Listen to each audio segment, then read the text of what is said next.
നിങ്ങൾക്ക് എല്ലാവർക്കും കഴിക്കാൻ ഇഷ്ടമുള്ള ഒരു സാധനത്തെ പറ്റിയാണ് ഞാനിന്ന് പറയാൻ പോകുന്നത്. ഒരു പരസ്യോ ഒരു മാർക്കറ്റിംഗും ഇല്ലാണ്ട് ഇന്ത്യയിൽ ഇത്ര സക്സസ്ഫുൾ ആയിട്ടുള്ള ഒരു കമ്പനി വേറെ ഉണ്ടായില്ല. അതാണ് ഡോളോ 650.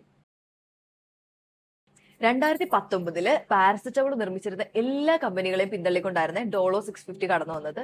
അതുവരെ 500 mg ഉണ്ടായിരുന്നുള്ള പാരസെറ്റമോൾ ടാബ്ലറ്റിനെ ഒരു 150 mg കൂടെ ആഡ് ചെയ്ത് ഡോളോ 650 എന്ന നെയിമില്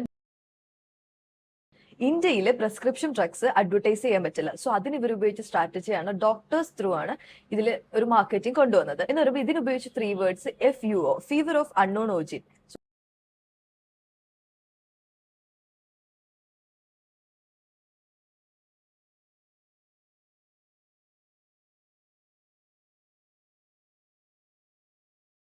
2019 $140 കോടി ടാബ്ലറ്റുകളാണ് വിറ്റുപോയത്. 2021 ആയപ്പോൾ അത് 217 കോടിയായി.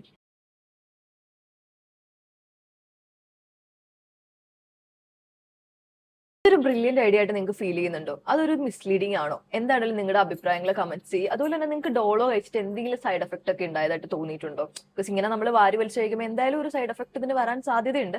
അങ്ങനെ ആർക്കെങ്കിലും ഉണ്ടെങ്കിൽ എന്തായാലും അഭിപ്രായങ്ങൾ കമന്റ് ചെയ്യൂ. ബൈ.